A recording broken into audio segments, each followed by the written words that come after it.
we are here with Harmony VanGundy, and we're going to talk about Blackbird Brewery. So, Harmony, what's the story behind the name Blackbird Brewery? So we actually got the name from the Beatles song. My husband has been brewing for a little over a decade in the Triangle, and he was working for another brewery here. He was working very hard, like 60 hours a week or so. We had small children at home, so he was sacrificing a lot of time with them, and he got really burnt out. And one day he called me and he said, I'm done. I want to quit. I want to quit brewing. I want to quit doing all of this. I want to do something else. And I was like, well, why? No, you can't do that. Who's going to make the good beer here? And this is who you are and what you do. And it really upset me that he felt so down, and I could tell he was serious, that he was really done. Heavy. Yes, It was very heavy on very him. heavy. And I hung up with him, and we had talked about doing our own thing for a while, but we were poor people with no money and no rich parents or anything to just hand us a big old check. So we weren't really sure how we were going to do our own business. So I hung up with him, and the Beatles song Blackbird came on, and it says, take these broken wings and learn to fly. And I called him back, and I was like, nope, you are not going to quit. We're going to do our own brewery, and we're going to take those broken wings, and you're going to fly, and we're going to do this. That's a beautiful story about the name and how you started, which was my next question. How do you got interested? So he's been brewing for a long time. Yeah, he's been brewing since 2009, and I actually met him in Asheville in 2009, completely unrelated to brewing. But I was looking for a kind of a career change. I had been a nurse, and after 7 years of nursing and kind of the politics of hospital nursing wore on me, I decided I wanted to try something else, and I wound up meeting Ian and then coming and interviewing here at Lone Rider for a sales job. Okay. I'd always thought of sales as like cold calling and sitting in a cubicle, like the office. Yes. And I was like, this is not for me. But my nursing friends had always told me I should be in sales because I could always get the doctors to write whatever drugs I needed. Pharmaceutical, yeah. And they're like, you should do sales. And I was like, no. But then I found out about beer sales. Okay. And a lot more like personal time with people, not sitting in a cubicle. And businesses that buy beer. Exactly. Okay. So, and I'd always worked in the restaurant industry as my side job. So it was kind of an easy transition to work with restaurant owners and bar managers. And then Ian and I, after that conversation about starting our own business, we decided we would talk to a few friends who we thought could help us with a down payment for an SBA loan, and we borrowed a whole bunch of money from the SBA. Okay. And here we are today. Well, apparently it's going well. It is going well. Okay. Yeah. What makes Blackbird unique in the craft beer market? I think for us, in particular, our like local market, our hyper-local market, we're one of the few brewer-owned breweries. Most of the breweries in the Triangle have been started by people with money from other backgrounds. Investors. That has no idea about beer. Correct. And there's very few who have actually opened a brewery and make all of the decisions, and they're a brewer. So that makes us pretty unique in the hyper-local market. If you go to Virginia or Charlotte, Asheville, you get a lot more brewer-owned breweries. Okay. Yeah. All right. Well, walk me through the process of brewing crafting your beer, and how do you decide on the flavors and the names? So names are fun. Because we don't focus on commercial, by commercial I mean like grocery stores and heavy presence in bars and restaurants. We're not looking to distribute nationally. We can have a lot more fun with our names. We're not as worried about a trademark issue. Yeah, because a lot of our beers we make once and we make 5 kegs of it and we never make it again. So we let the brewers often will name stuff based on hops we use or even like a fun story. Mikey's named some beers based on places he's visited in Europe. We use TV shows. We're big fans of like Parks and Rec, Arrested Development. We've named some beers based on some favorite shows. Our bartenders are often asked for their input. So all the beer names. Yeah. Okay, cool. Customers. Oh, our favorite though is to name beers after things that happen in our tap room, but you may or may not know the story behind it. Yeah. And how does the process works?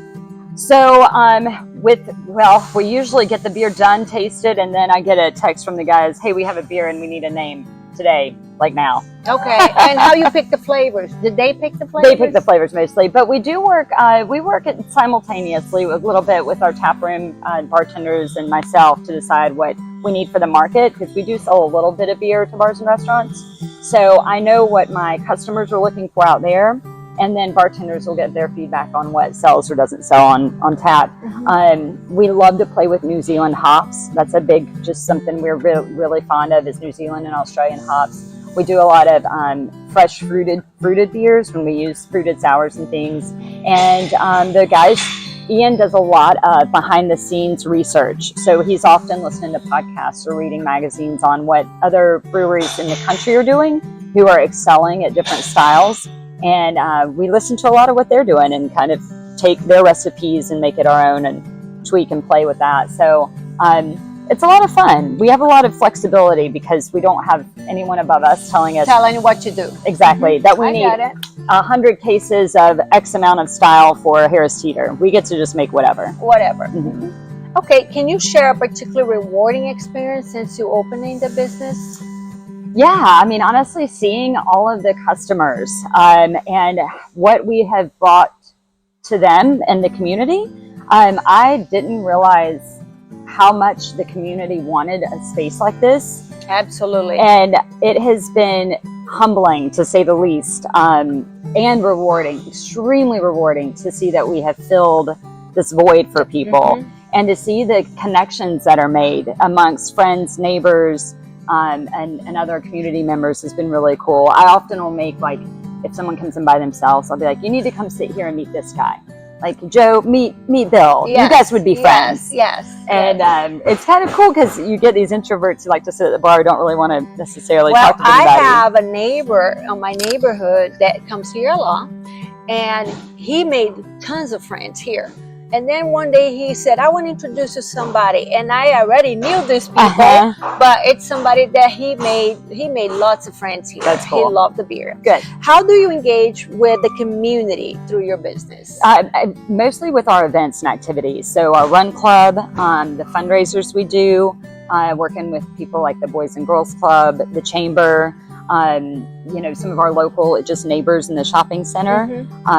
We work with the Wake Forest Wombats quite a bit. We just really try to be a community hub in every event and activity that we plan. So we try to think of something for everyone. Okay. Yeah. What do you see Blackbird in the next 5 years? I would love to see a more landscaped beer garden. Okay. I would love to see maybe a little stage and a beer shed out there. Events. There's one of our bartenders has a dream of trying to throw like a music and beer festival one day. So that's something we've kind of talked about, and putting it out here in Wake Forest somewhere. Yes. To try to maybe you can close the whole parking lot for it. Try to bring something out to this community. And then really just, I would love to see us in the beer community kind of get a little bit more recognition in the national scene in terms of a brewery that is putting out quality beers on a regular, consistent basis. And then I'd love to see the same bartenders that are here today, because they've already been here almost 2 years now, to stay. That would be a really cool thing to see. Yes. So yeah. So do you have any upcoming projects? I know you have something new. Yeah, so we just opened the Bird's Nest, and it's called the Bird's Nest at Blackbird. It is our high-end cocktail bar, 21 and up only. We've been asked all year for bourbon, no kids, and a private rental space. So that is exactly what we have created. I've been there, and it's gorgeous. We'll give you a sneak Fab peek. Helps me decorate a little bit too, so I give her some credit. We're going to give you a sneak peek later. All right. So yeah, we'll be open this weekend, Thursday through Saturday. We're getting ready to launch our website, and I believe our Instagram is going live yesterday or today. I know our social and everything. Yep. It's all going up this week. Our Resi link, or our Resi reservation website is live, so you can book a table. And we'll get all the information for private rentals posted very soon as well. Okay. So which of the beer you recommend for someone new to craft beers? Really, any of our lighter lagers are very, very, very approachable and easy drinking. But I typically ask what people like in terms of their everyday flavors. Like, not everyone likes a light beer. Some people really don't drink beer at all. Mm-hmm. So in that case, I may gravitate them towards something that's a fruited beer or a Hefeweizen, a wheat beer. If they say I drink Coors Light all the time, then I go for a light lager. But really, our Hefeweizen is one of our most approachable, crowd-friendly beers for new drinkers. Well, I have a young 15-year-old home that one day is going to go to college and is going to have to drink a lot of beer. And she told me one time that she said, "Mom, I need to try beer so I can start liking it for when I go to college." So you probably have one that you could recommend to somebody starting fresh. Yeah, and I have a 21-year-old, so I'm trying to train them all on good beer now too. So what is your personal favorite and why? Oh, that's a tough question, Fab. It depends on the day of the week, honestly. Okay. I definitely kind of navigate towards our hazy IPAs and our wheat beers and our stouts. Okay. But it really just depends. Like some days I'm in the mood for one of our sours. Some days I'm in the mood for just a crushable light lager. If it's 80 degrees and we just finished yoga on the patio, I'm going to drink a Pilsner. Mm-hmm. If it's, at the end of the workday and I need something low alcohol to go home, I might drink Mindy's Raspberry Goza now. So there is no favorite. There's no favorite. All of them.